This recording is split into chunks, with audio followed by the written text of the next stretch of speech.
Girivaradari.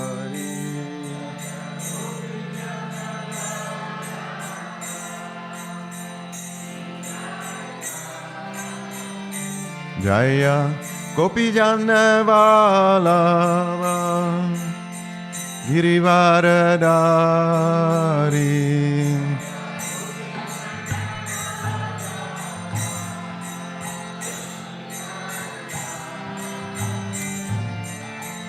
Yasodanandana Brajajanaranjana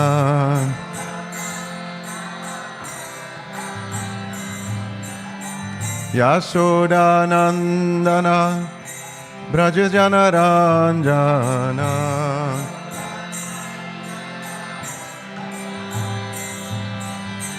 Yamuna Tera Vanachari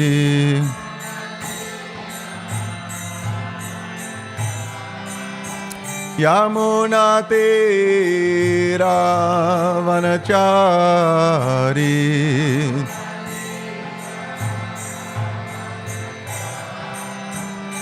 Jaya Radha Madhava Kunja Bihari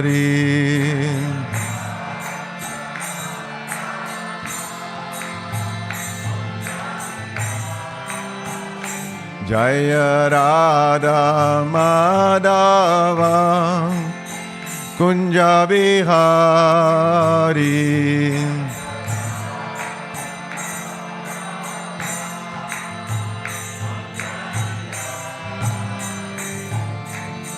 Gopijana Vallabha Girivaradari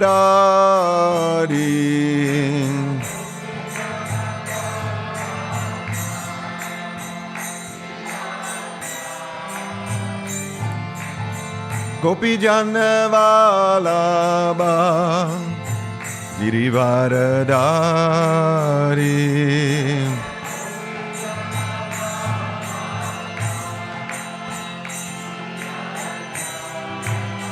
Yasodanandana Brajajanaranjana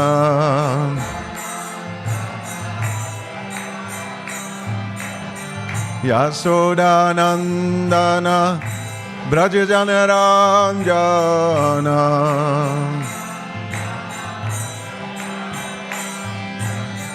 Yamuna Tera Vanachari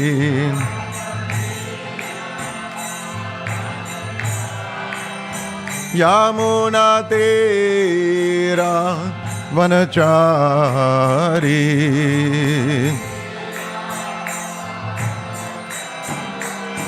Jaya Radha Madhava Kunja Bihari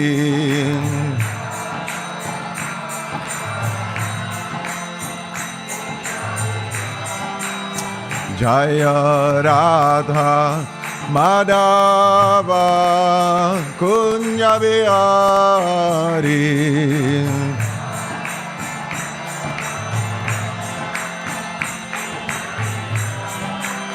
Jaya Radha Madhava Kunja Bihari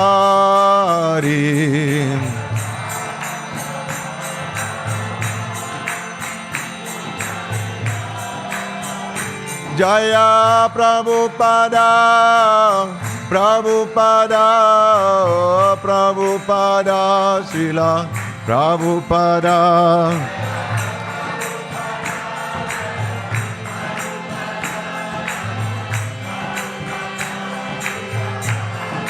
Jaya Prabhupada Jaya Prabhupada Prabhupada Srila Prabhupada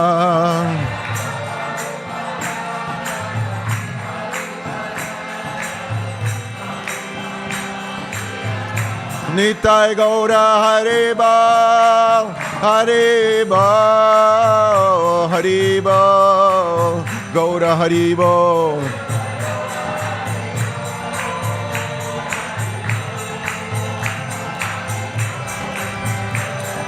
Nitai Gaura Haribo, Haribo, Haribo, Haribo.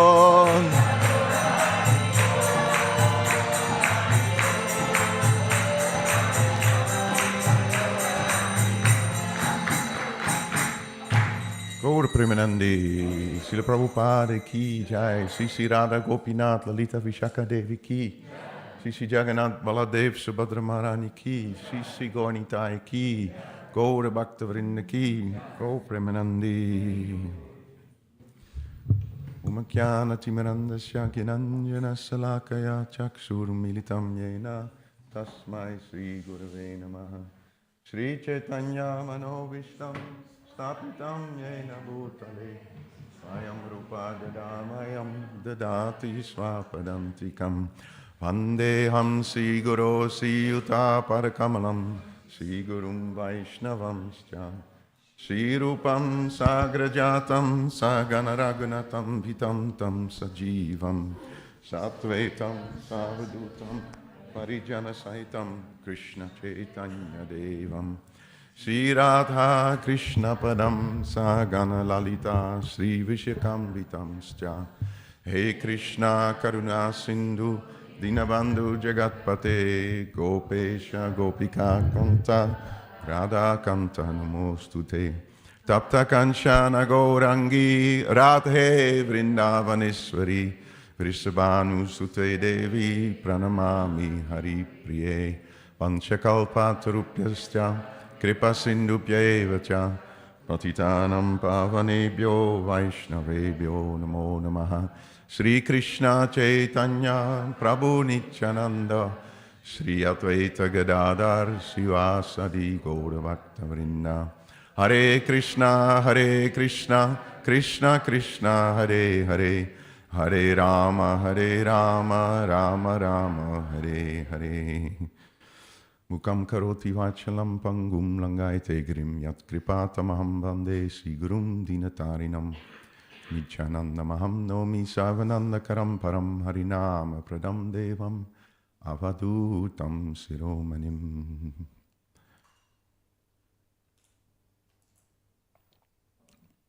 I'm very grateful that you're still returning after the first two sessions.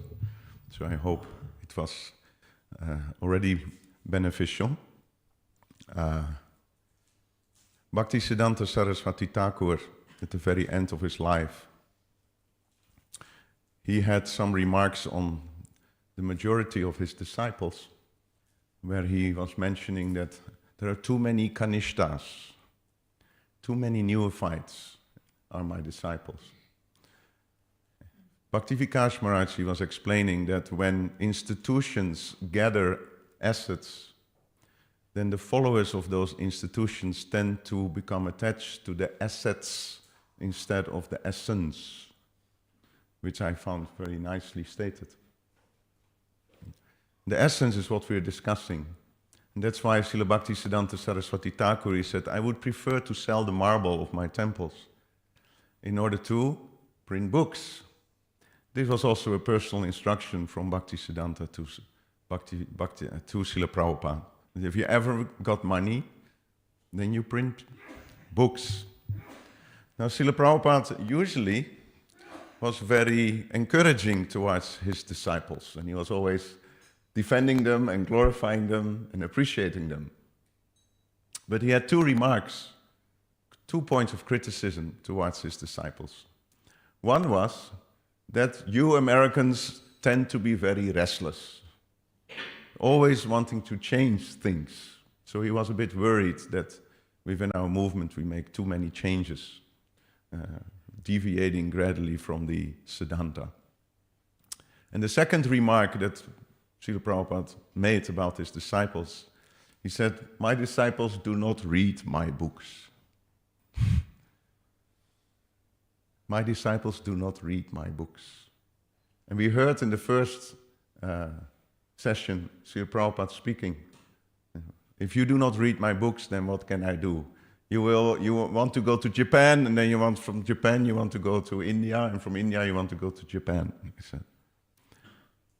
I put so much effort in even word-by-word translation of the Sanskrit. But if you do not want to read, then what can I do to help you? So these were very strong statements. So this seminar, main inspiration for this seminar, the main purpose of this seminar is not to cover everything, because I realized after the first 2 sessions I can expand to 3 or 4 more sessions, because there is always too little time to cover everything. So my intention is not to cover everything or to go through the whole slideshow. I just want to, together with all of you, get some appetizers, get some moments of inspiration, some insights that yes, I should increase my hearing, as Gopinath Acharya was mentioning in on his lecture on the 1st of January, where he says, if you want to make a wish for 2025, although I'm not so much in favor of intention declarations, but if you want to make an intention statement, then the statement should be, I increase my hearing, both quality and quantity.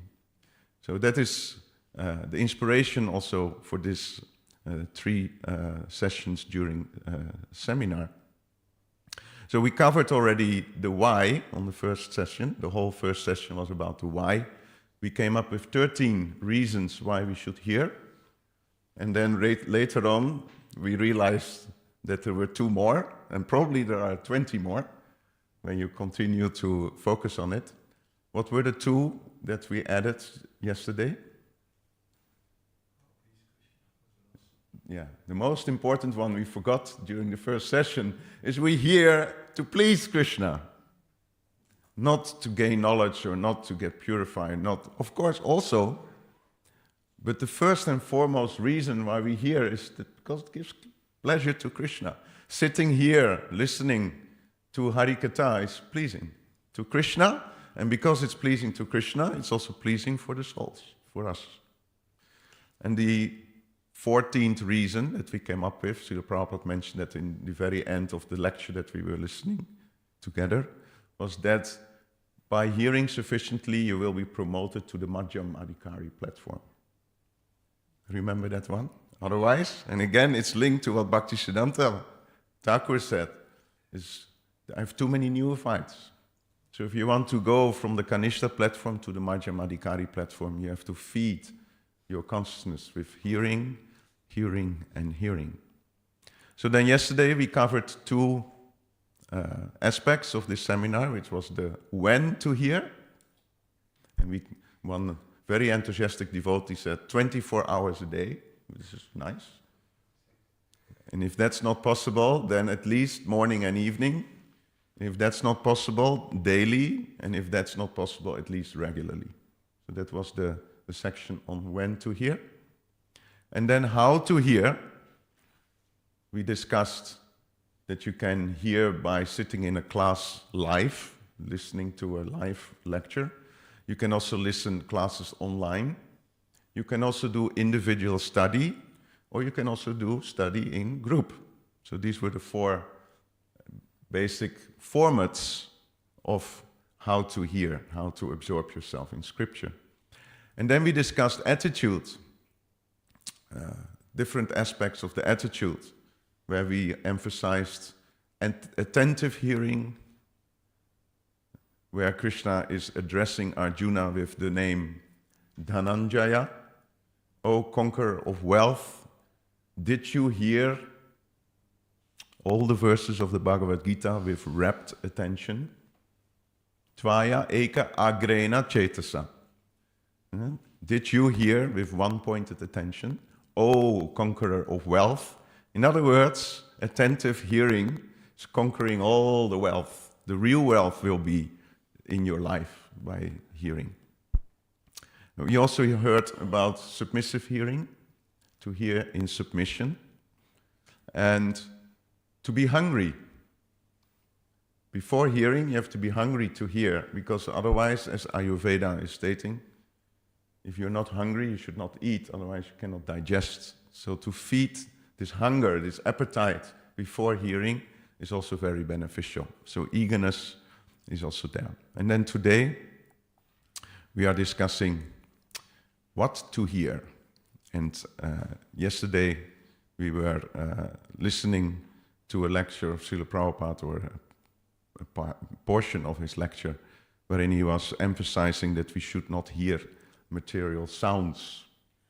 Actually, Bhagavatam, very beginning of the Bhagavatam, when Parikshit Maharaj had asked quite a few questions, then one of the first verses that Sukadev Goswami is speaking is Srotavya Dini Rajendra. Nrinam Shanti Sahasrasa. He speaks about personalities who are not absorbed in Atma Tattva, who are not interested in Atma Tattva. Those personalities have thousands of topics to hear about.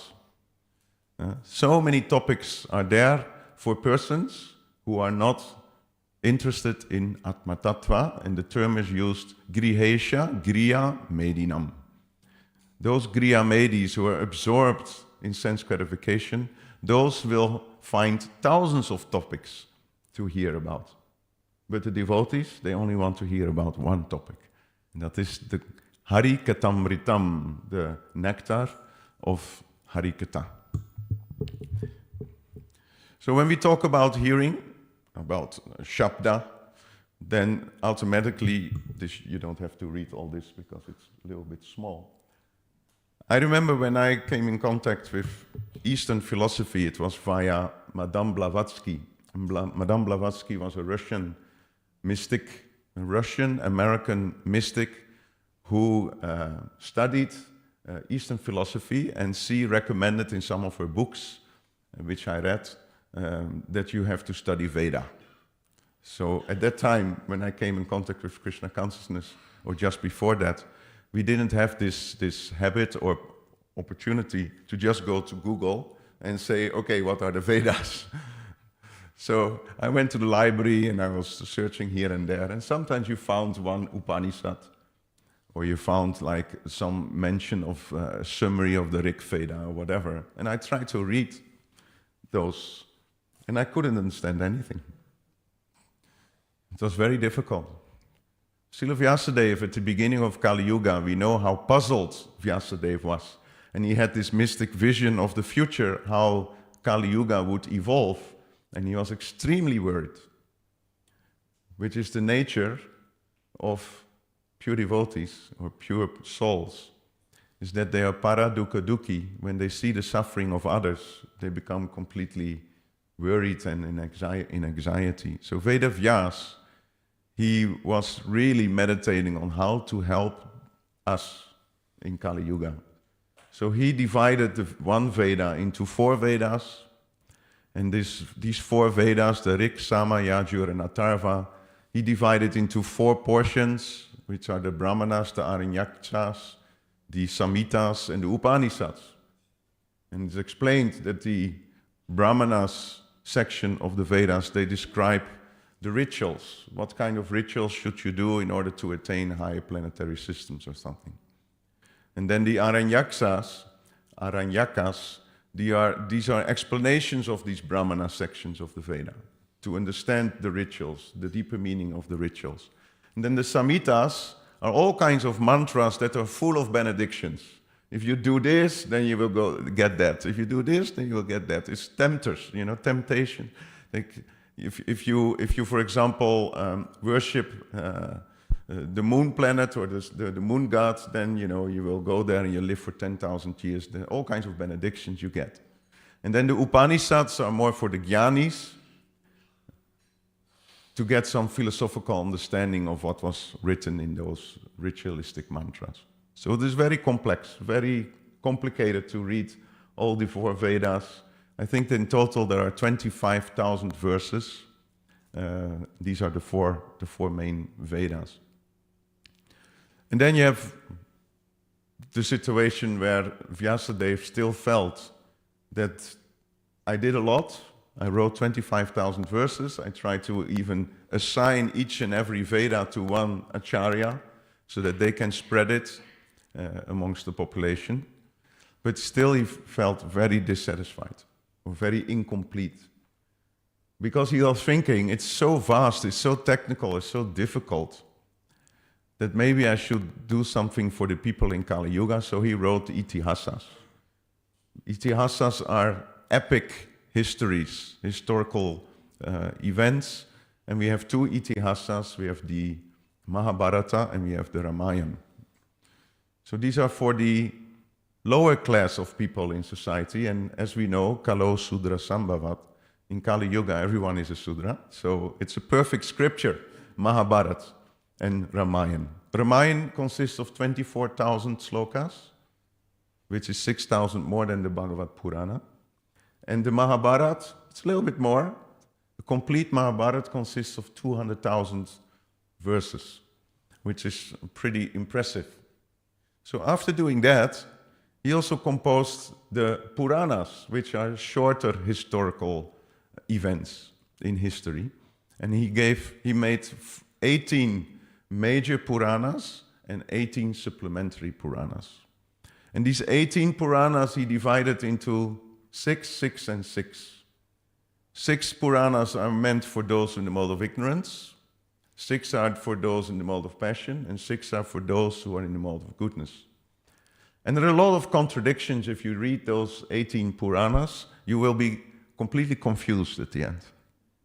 Because if you read, for example, the Shiva Purana, which is meant for those in the mode of ignorance, you will read that Lord Shiva is supreme.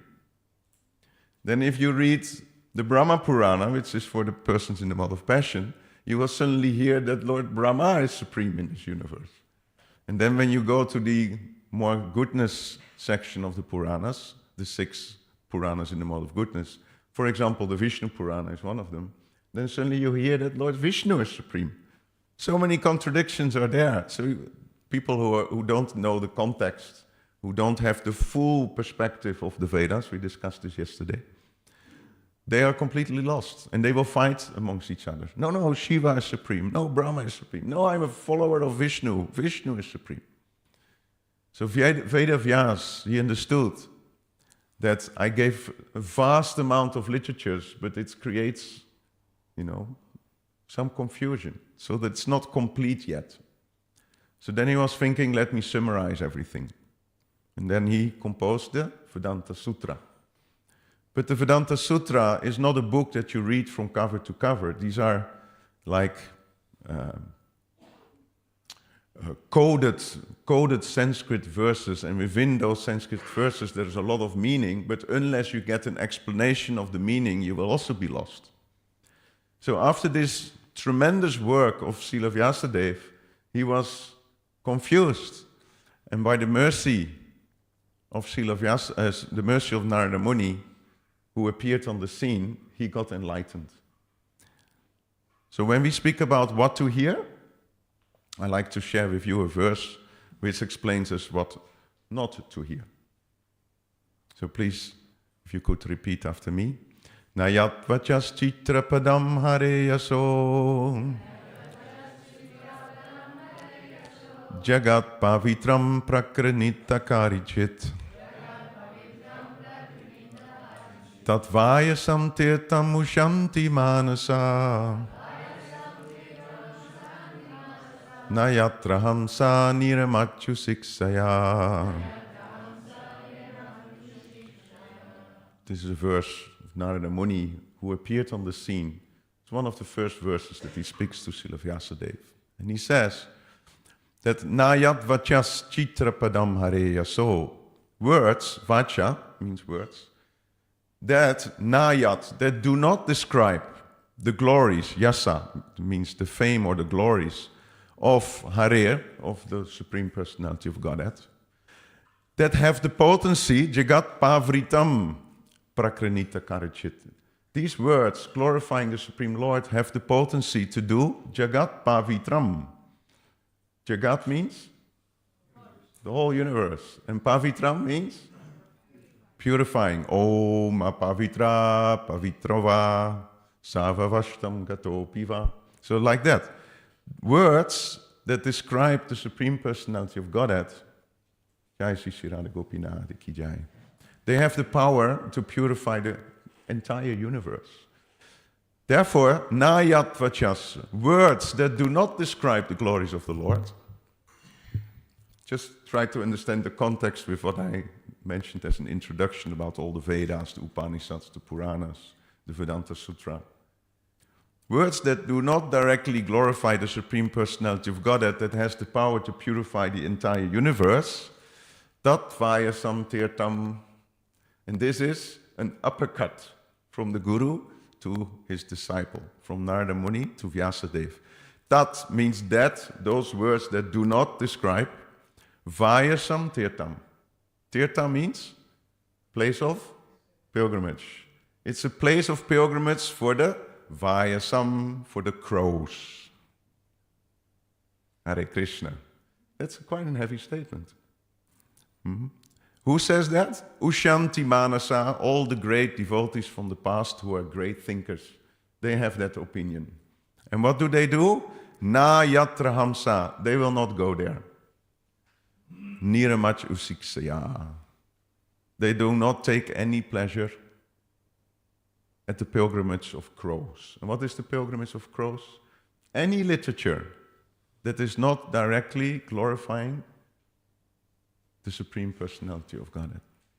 In other words, when I learned this sloka many, many years ago, and sometimes when you open or you read something that is not related to Krishna, then I always think, oh, I'm going on yatra, a padayatra.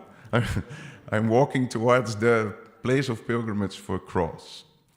In other words, what Narada Muni is saying, that the four Vedas, the Upanishads, the Puranas, the Samhitas, the supplementary Vedas, the Upashanas, the Smriti Sastras, the Pancharatrikri Sastras, all this is a place of pilgrimage for cross.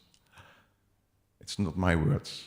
I don't want to offend the Shruti, the words emanating from the breath of Lord Vishnu. These are the Shrutis, the Vedas, are the breathing of the Lord. But still, Narada Muni says this. Jesse, could you read? Those words which do not describe the glories of the Lord, who alone can sanctify the atmosphere of the whole universe, are considered by saintly persons to be like unto a place of pilgrimage for crows. Since the all-perfect persons are inhabitants of the transcendental abode, they do not derive any pleasure there. So, in other words, Narada Muni says, this was not your final job. You need to do something else. And then what happened? Srila Vyasadeva composed the Bhagavad Purana, which is the crest jewel of all Vedic literatures. It's the essence, it's the ripened fruit of Vedic literatures. So is it clear what we should not hear? It's very nice, because now we don't have to bother about, do I have to study all the Puranas, all the Vedas, all the Upanishads? I can go to the essence, because in Kali Yuga, the lifespan is not so long. So what should we hear?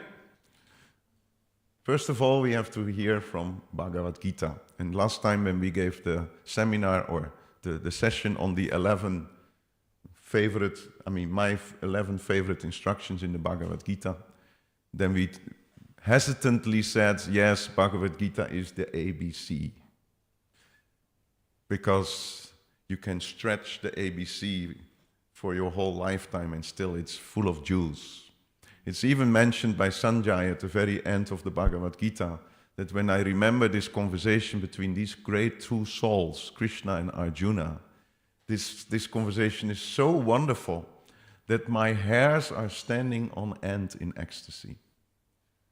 So Bhagavad Gita, you can read it again and again and again and again, and still every time you find new inspiration.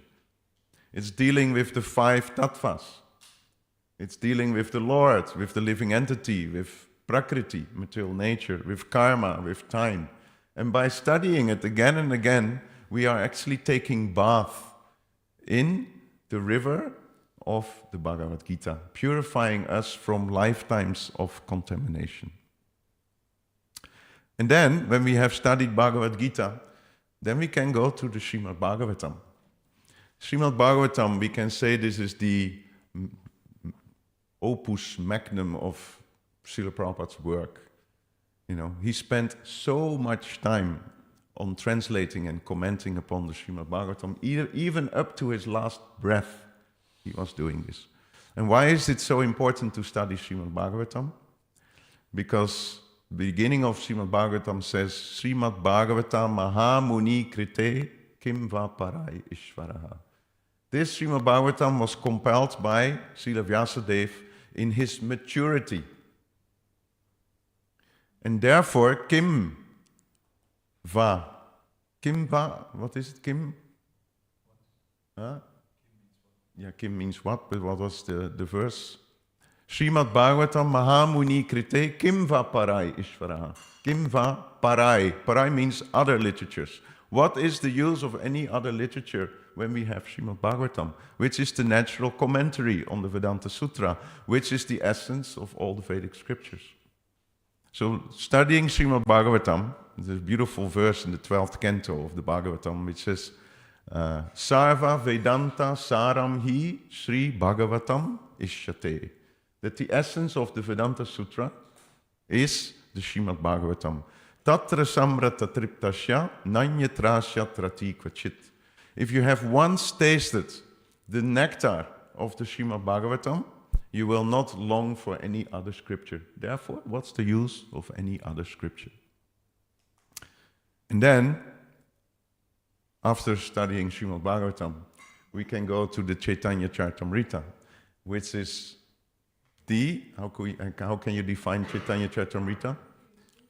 It's the psychology of the Lord. It's the mindset of the Lord. We hear about the internal reasons why Sri Chaitanya Mahaprabhu is appearing. And it's very esoteric, but also very fascinating, that the Supreme Personality of Godhead is always the subject of everything. You agree? He is the subject. When we study Bhagavatam, Bhagavad Gita, the subject is Krishna.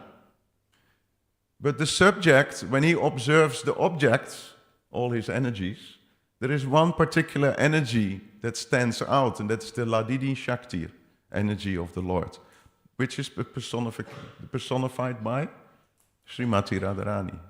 So when the subject, Krishna, observes the mood of the object, Srimati Radharani, he is surprised to notice that apparently the object is experiencing a higher spiritual ecstasy than the subject, me.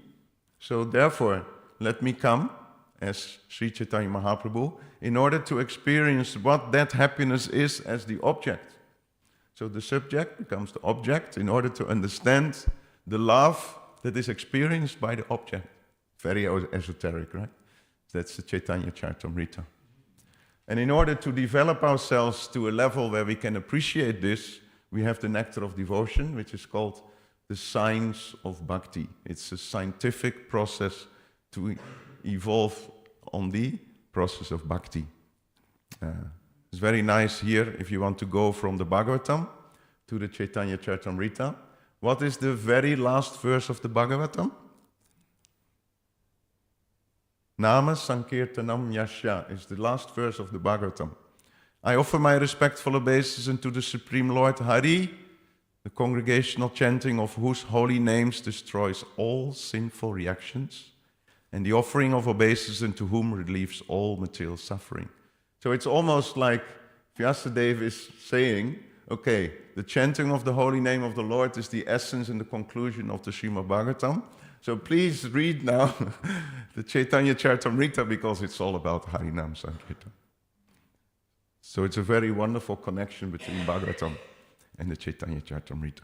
So these 4 books, Srila Prabhupada had mentioned so many times in his lectures, also in some of his letters. He says if you simply study these 4 books, it's sufficient to go back home, back to Godhead.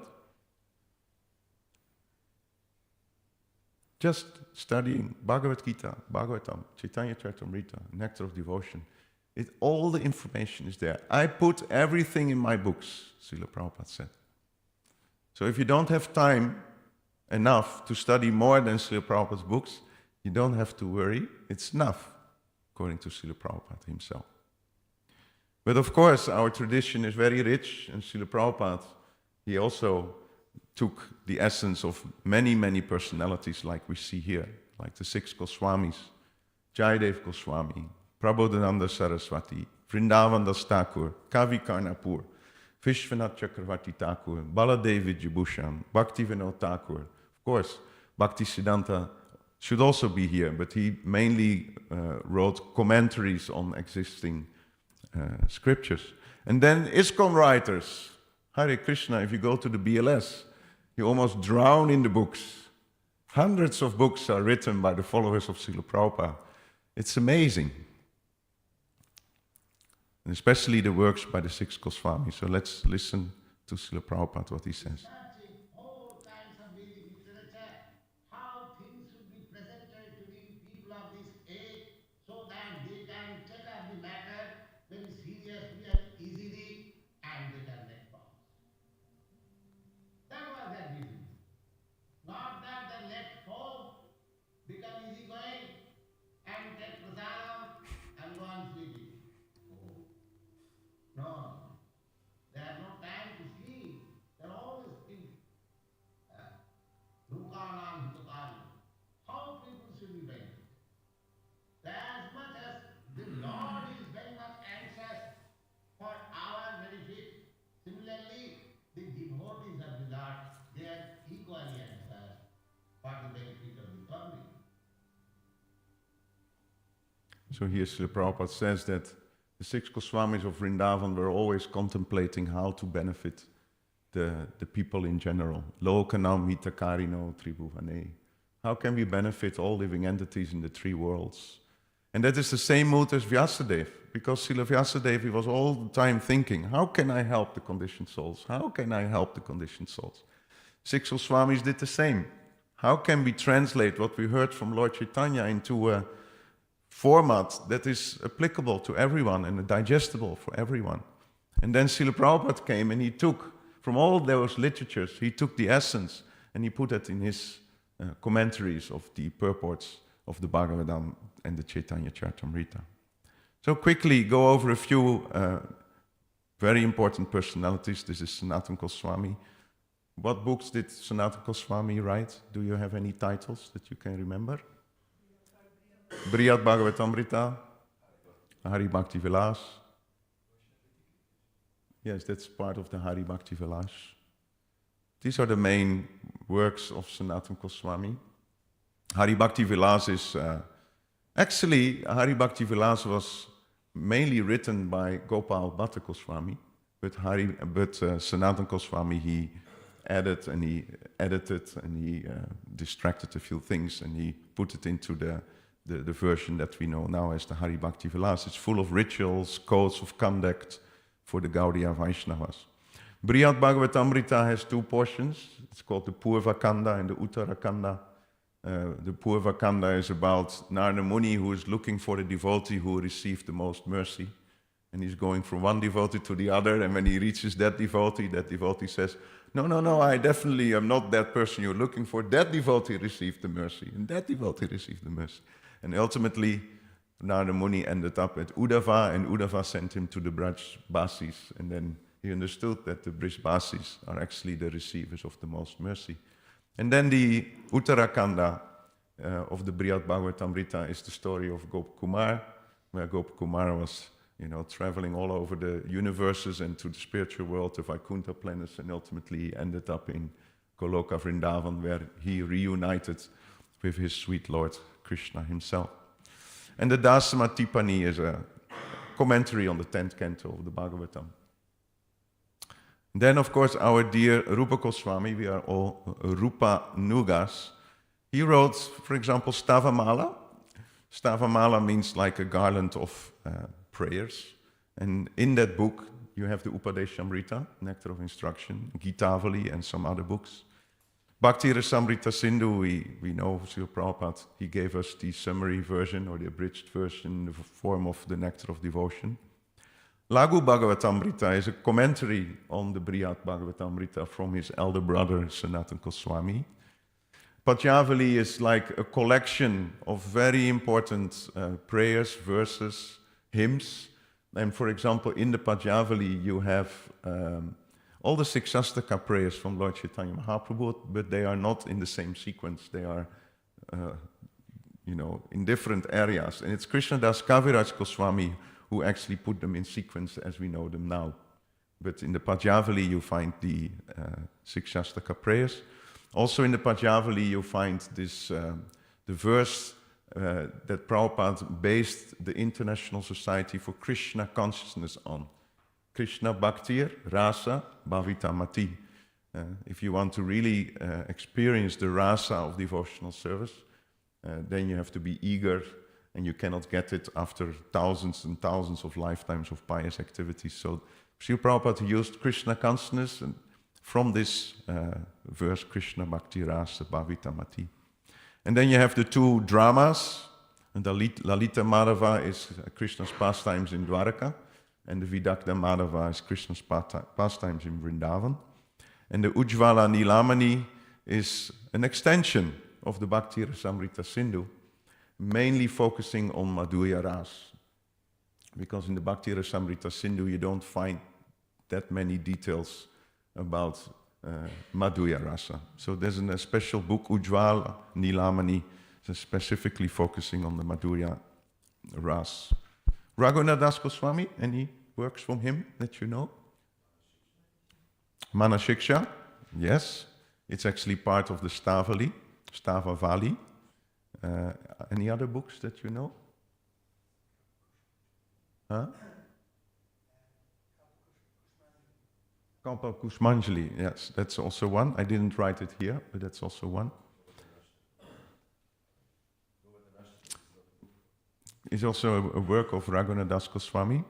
I mentioned three here. The Stavali contains the Manashiksha and also the Vilap Kushumanjali. It's part of the Stavavali. Then you have Mukta Charita, which is the whole story of Srimati Radharani and Krishna with the pearls. You know that story? It's a very beautiful story how when there was Deepavali, Govardhan Deepavali, the light festival, then everybody was decorating him or herself. And then Krishna was decorating the cows, and then his parrot came and warned Krishna that in a kund nearby, all the gopis are making garlands of pearls. So maybe you can go there and get some pearls. And the gopis, they refused. Radharani didn't want to give the pearls. And then Krishna says, okay, then I will take pearls from my mother, I put them in the ground, and it will grow creepers that will bear the pearls. And then the gopis were laughing, don't you know that pearls are in oysters and they're not growing from trees? And the whole story was there, but he went to his mother and he said, can I have some pearls? And she wanted to know why, and also she laughed at him. Oh, stupid boy, you cannot grow pearls by putting them in the ground. But he did, and he collected some milk, and every day he gave milk to those, to the ground where the pearls were, and in 3-4 days, there were beautiful creepers full of pearls. And then the gopis became envious that he had such a beautiful... And then the whole story with the cowherd boys, and it's very amazing, very sweet. And Dana Keli Chintamani is also wonderful pastimes between Radha, Krishna, and gopis and gopas, where they do the tax collector pastimes that are mentioned in the Dana Keli Chintamani. So it's wonderful. Oh, and then Jiva Goswami, the Satsandarbhas. Actually, according to Jiva Goswami, the Satsandarbhas are not to his credit. It's also Gopal Bhatta Goswami who did the major portion of the work. But again, Jiva Goswami, he fine-tuned it. There are 6 Sandarbhas. You have the Tattva Sandarbha. You have the Bhagavat Sandarbha, the Paramatma Sandarbha, the Krishna Sandarbha, the Bhakti Sandarbha, and the Priti Sandarbha. These are 6 Sandarbhas. And the main purpose of a Sandarbha, the word Sandarbha is very nice. Sandrip. Drip is the root verb of Sandarbha, and drip actually means something that is important. So, and san is together, so you collect things that are important. And what is the importance of all these collective verses? The importance is that Jiva Goswami wants to prove that the philosophy of Sri Chaitanya Mahaprabhu's Beda Abeda Tattva, the Achintya Beda Abeda Tattva, is actually true. So, and what was the basis of the proof is all about Srimad Bhagavatam. So the Tattva Sandarbha, which is the first of the 6 Sandarbhas, actually establishes the proof that Srimad Bhagavatam is the highest evidence. It's very short, Tattva Sandarbha. And then the main topics that are discussed in the Sandarbhas are Sambandha, Abhideya, and Prayojana. And you have the Bhagavad Sandarbha, the Paramatma Sandarbha, and the Krishna Sandarbha. This is all about Sambandha. Then you have the Bhakti Sandarbha, it's about Abhideya. And then you have the Priti Sandarbha, which is Prema, is all about Prayojana, the ultimate goal of life. Then you have Gopal Champu. Champu means, you have different Champus. You have also the Ananda Vrindavan Champu from Kavi Karnapur. Champu means combination of poetry and prose. Then you call it Champu in Sanskrit. So Gopal Champu is all about very sweet pastimes between Radha and Krishna. And the Harinam Vyakarana is actually a Sanskrit dictionary, but all related to the names of Krishna. So explaining Sanskrit grammar on the basis of the holy names of Krishna. Jiva Goswami, he wrote an impressive number of 500,000 Sanskrit slokas. 500,000 Sanskrit slokas he compiled. So this is out of this world. Then we have Kavi Karnapura. Any books from him that we know?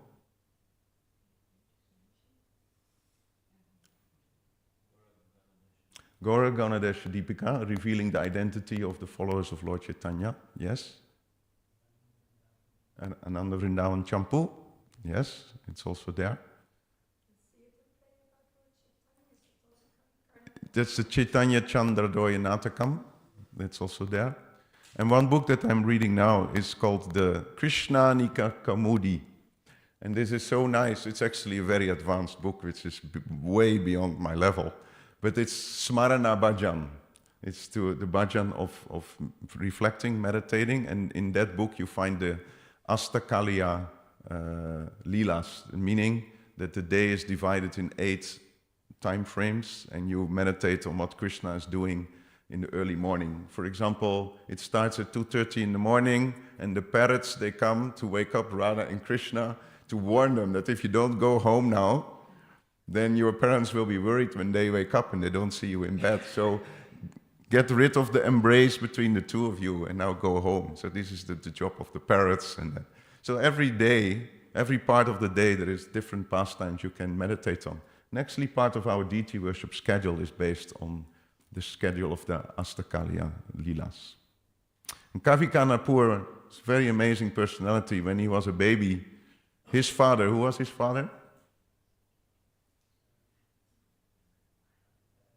Shivananda Sena is his father. What did Shivananda Sena do regularly? He would go from Mayapur to Jagannath Puri. So he brought his newborn baby, and when the baby was put in front of Lord Chaitanya, then he grabbed the toe of Lord Chaitanya and he started sucking on the toe.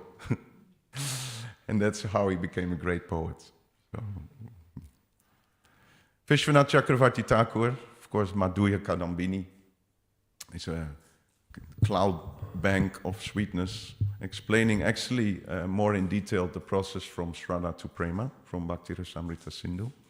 Sarartha Vashini Tika is a book which I like very much. I read it in the form of the How to Surrender Unto Me, or Surrender Unto Me from Burijan Prabhu, where Vishwanath Chakravarti Thakur actually shows the link between the verses of the Bhagavad Gita. What is the connection between one verse and another verse?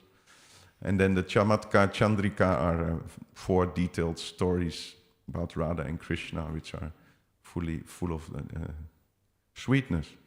Baladev Vichibhushan, he's a very important person in our tradition, because in our Gaudiya Vaishnava Sampradaya, for a long time we were the only Sampradaya that had no commentary on the Vedanta Sutra.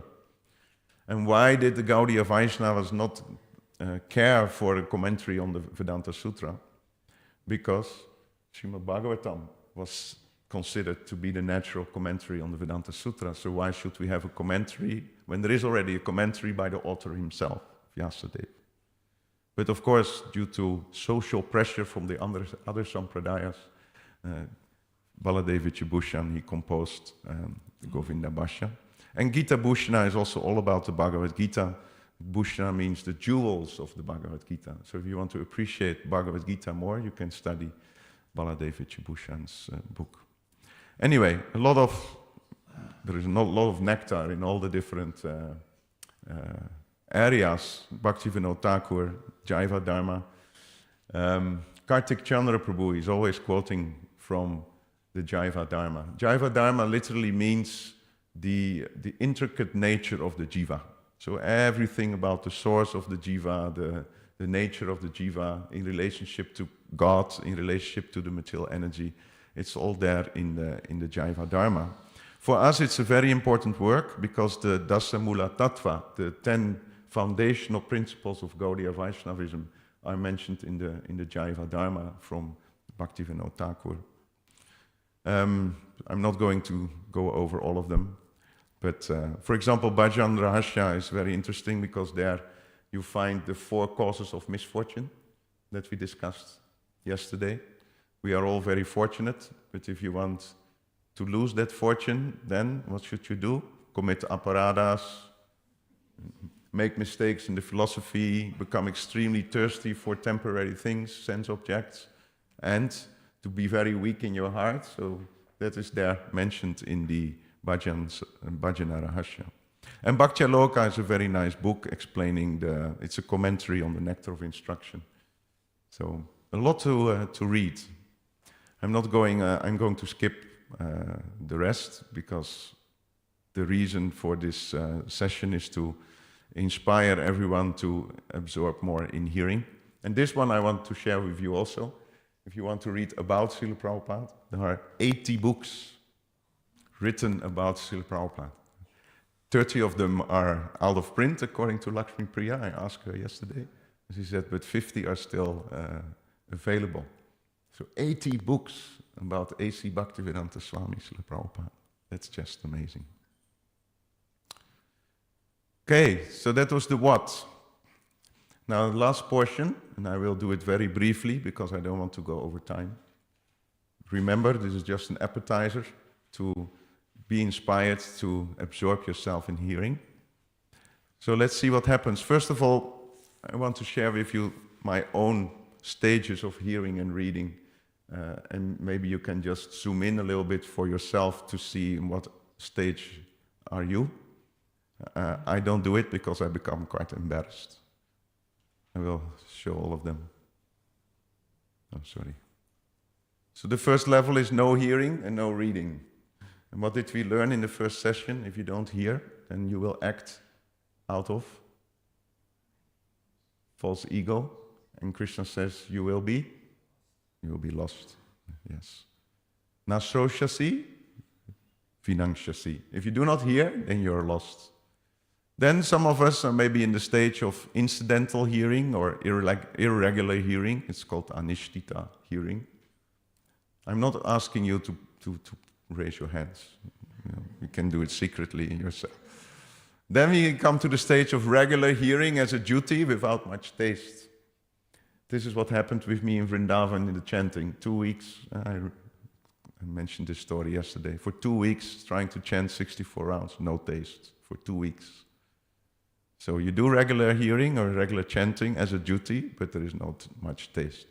Then regular hearing with some attraction. I think many of you do regular hearing and there is some attraction. Don't be too hard on yourself. Then increased hearing with great taste. Constant hearing in full bliss. And the highest stage, constant hearing with the desire to become part of these pastimes. This is so nicely explained by my spiritual master already many years ago. He said, Naam, Roop, Guna, Lila, Dham. First you chant the holy name, then the form of the Lord will become manifested, then you will find his qualities, then you will be absorbed in his Lila, and then the fifth one is Dham, is the holy place where Krishna's pastimes are performed, with the desire to join him in his pastimes. So from Naam all the way to Dham. I always remember that. From Naam to Dham. So if we hear about the pastimes of the Lord and we are thrilled by it, that's wonderful. But the highest stages oh, I wish I could be part of it. Part of the fun, right? So these are the stages. Rupa Goswami, usually when we talk about the stages of bhakti, which is all related, by the way, to hearing. Hearing is the most important part of devotional service. We all know, ado shraddha tata sadhu sangata bhajana kriya tato narta nivriti shat tato nishta ruchis tata atta shakti sato bhava tata prema abhyudanchati. And then the last line, sadhakanam ayam premna. You go from the sadhana platform to the prema platform, but this is pradurbhave bhavet krama. Krama means step. So it's a step-by-step process. It starts with little faith, then you start to associate with the devotees. The devotees will surely engage you in devotional service, no doubt about that. Then you will get rid of most of your anarthas, and that results in nishta, steady devotional service. After that stage, you will develop some taste for devotional service. Then you come to the stage of ashakti, which means the development of taste for the process moves into a realm where you become attracted to the Lord Himself. And then from ashakti, you get some ecstatic emotions. And when the ecstatic emotions become constant, then you call it prema. So these are the stages that we usually hear about in our tradition from Rupa Goswami. Maybe, Jesse, you can read this purport. This is from the 7th chapter of the Bhagavad Gita, the first verse, Maya Ashakta Manaparta Yogam Yunja Matastraya. This is one of the most important verses of the Bhagavad Gita, where Krishna says, if you just hear from me how to attach your mind upon me, then you will know me in full, free from doubts. Here, how you can attach your mind to me, Ashakti, you see, Mai Ashakta. Here you see the stages. Ashakta is very high, no? It's the second last of all the stages. So Bhagavad Gita, 7th chapter. Therefore I always have problems when we say Bhagavad Gita is the ABC. It's talking here about Mai Ashakta. Attach your mind upon me just by hearing, and then you will know me, free from doubt. So can you read the purport? To hear about Krishna from Vedic literatures, or to hear from him directly through the Bhagavad Gita, is itself righteous activity. And for one who hears about Krishna, Lord Krishna, who is dwelling in everyone's heart, acts as a best wishing friend and purifies the devotee who constantly engages in hearing of him. In this way, a devotee naturally develops his dormant transcendental knowledge. As he hears more about Krishna from the Bhagavatam and from the devotees, he becomes fixed in the devotional service of the Lord. By development of devotional service, one becomes freed from the modes of passion and ignorance, and thus material lusts and avarice are diminished. When these impurities are wiped away, the candidate remains steady in his position of pure goodness, becomes enlivened by devotional service, and understands the science of God perfectly. Thus Bhakti Yoga severs the hard knot of material affection and enables one to come at once to the stage of asamsayam samagram, understanding of the Supreme Absolute Truth, personality of Godhead. Therefore, only by hearing from Krishna or from his devotee in Krishna consciousness can one understand the science of Krishna. This is such a wonderful purport, because this describes the complete process from Shraddha to Prema. And what I wanted to share, but it's not enough time, therefore I will just focus on the 14 stages that Vishwanath Chakravarti Thakur is mentioning based on these 5 verses from the Bhagavatam, 1, 2, 17 till 21, or 16 till 21. In the first stage, you remember what was the first stage mentioned by Rupa Goswami? Ado? Yes, Rupa Goswami starts with Shraddha. Vishwanath Chakravarti Thakur, he starts a little bit before Shraddha, because how do you get Shraddha? So that is Satam Kripa, it's only by the mercy of the devotees. That's the first step. Samsara dava nalalida loka. It's the mercy, the cloud full of mercy that is, going from Vrindavan via the Jaladuta all the way to New York, that cloud. And what did Prabhupada do in Vrindavan? He was drinking from the ocean of prema, which is like a cloud. The cloud became full of realizations. Then he traveled all the way to New York, and then it starts raining in the form of Prabhupada's speech. This is Satam Kripa. And then a drunkard comes and he changes the toilet paper of the storefront. Agyata Sukriti, unknown spiritual activity. This is Satam Kripa. If Prabhupada did not come to the West, we would not have Shraddha. Where would we be, dear devotees? I would smoke ganja the whole day, I'm sure of it, and think that I'm very spiritual. So it starts with Satam Kripa. And then, if we have this Kripa, when we are really receiving the mercy, then we can do Mahat Seva, we can serve that Vaishnava.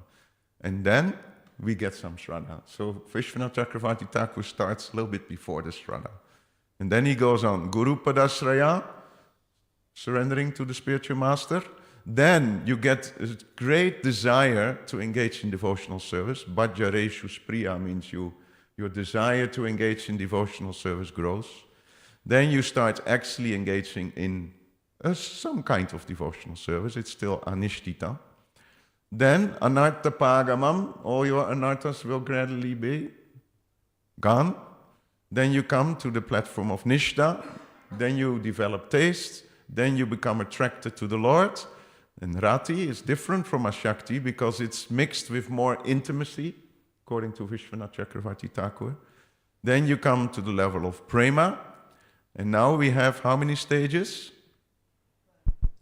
But how many stages are mentioned on the top? What happens after prema? Vishwanath Chakravarti Thakur, he says, Ata darshanam, you will meet the Lord in person. Premanjana churita bhakti velochanena. When you have prema, you will meet the Lord in person.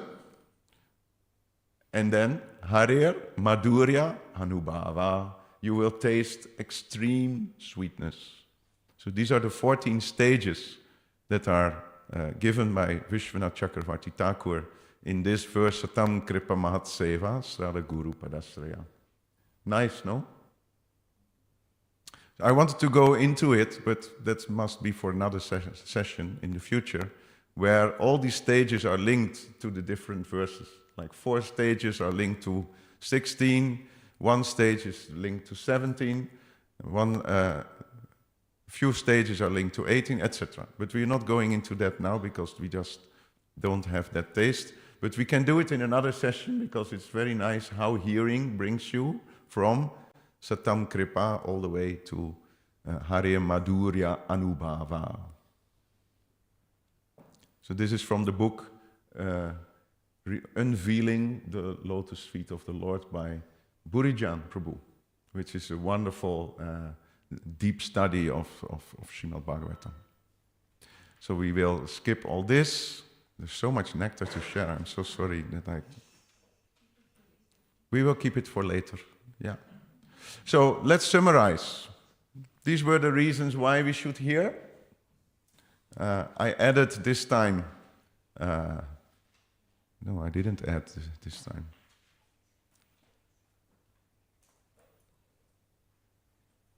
These were the reasons, and we need to add coming to the platform of Madhyamadikari and pleasing Krishna. Then when? 24 hours a day, morning and evening, daily and regularly. Then a summary of how to hear. Hearing, live and digital lectures, self-study and reading in group. Submissive hearing with service attitude for his pleasure. Attentive hearing, repeatedly and fully, and eagerness and hungry to hear. What to hear? Well, my advice would be, if you don't have much time and you are not that scholarly inclined, keep it to the 4 books that Srila Prabhupada gave us, because how many of you studied Srila Prabhupada's books like 7 times? All of his books? Yes? So it's now a guideline. Some senior devotees say if you are 15 years in the movement and you have read and studied Srila Prabhupada's books a few times, then you can also study some other books. So we mentioned the 14 stages of bhakti, and what I wanted to show also is Srila Prabhupada, he said a few times that because I listened, Srila Prabhupada is there in the right bottom, because I listened so closely to my spiritual master, therefore I can speak very nicely to the others. So as a conclusion, let's listen, because it's always auspicious to end with Srila Prabhupada. Let's listen to the lecture that Prabhupada gave, which I showed you as the first short video when we started this seminar, okay?